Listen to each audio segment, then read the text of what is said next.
Bolos, personne naïve ou peu courageuse, au comportement ridicule voire stupide. Exemple, bouffon, tu nous as lâché au dernier moment, t'es qu'un bolos. Le Petit Larousse illustré, édition 2016. Je le sens bien cet épisode. Et ouais, bolos, c'est dans le dictionnaire quoi. Moi qui crois que c'était juste un de mes surnoms, j'apprends que c'est dans le dico. Je te jure, la vie est faite de rebondissements parfois, c'est vraiment... tu m'entends ou pas? La vie est faite de rebondissements, tu crois que tu connais tout et en fait non quoi. Incroyable, la vie quoi, la France. Ah là, on a un joli mot du futur. Bon, bolos a une petite dizaine d'années et c'est un mot très souvent utilisé par les plus jeunes. Dans les collèges ou les lycées, on trouve souvent des bolos. On aime bien utiliser ce mot entre nous et puis les parents comprennent pas, les bolos.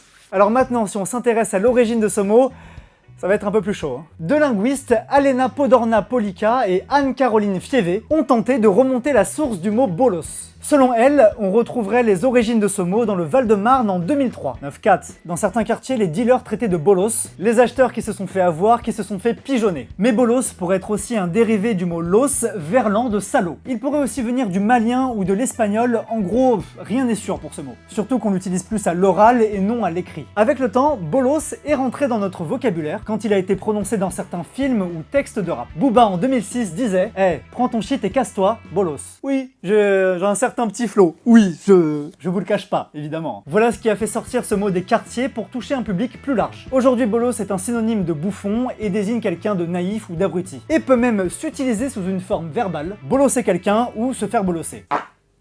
Là, je t'ai bolossé.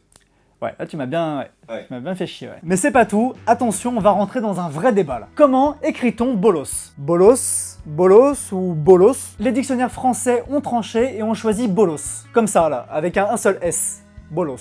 Mais beaucoup n'étaient pas d'accord avec ce choix. Une pétition avait même été lancée pour foutre 2 S à bolos. Oui, parfois il y a des gens qui s'ennuient un peu. Ils font des pétitions pour les aider dans leur vie à se sentir mieux, acceptés auprès des gens qui les entourent. Même si c'est vrai que bolos avec 2 S me paraît plus répandu. Moi, tu vois, j'aurais signé la pétition, moi. Dans tous les cas, tout reste ouvert et ça pourrait encore changer. Et puis après tout, maintenant, on écrit bien oignon sans le i, nénuphar avec un F. Voilà, maintenant c'est bon quoi, tout est possible, on fait ce qu'on veut, c'est n'importe quoi. Je vous le demande, monsieur, où va-t-on? Où va-t-on? Bref, dites-moi dans les commentaires quelle est la meilleure orthographe de bolos. Moi, je veux plus débattre sur ça, c'est n'importe quoi. Par contre, entre bolos, essayez de mettre un petit compliment quand même sur la vidéo. Parce que bon... J'ai dû travailler quand même, j'ai un peu bossé. Bolos. Bouffon au moins, mettez bouffon. Et mettez beau gosse, un petit, hein, en caractère 6 Arial. Et je pense que bolos n'aura plus sa place dans le futur puisqu'il est de moins en moins utilisé. Et ouais, le bolos devient ringard aussi. Et voilà, c'était tout pour le mot bolos. Je vous fais une bise et je vous retrouve lundi prochain pour un nouveau mot du futur.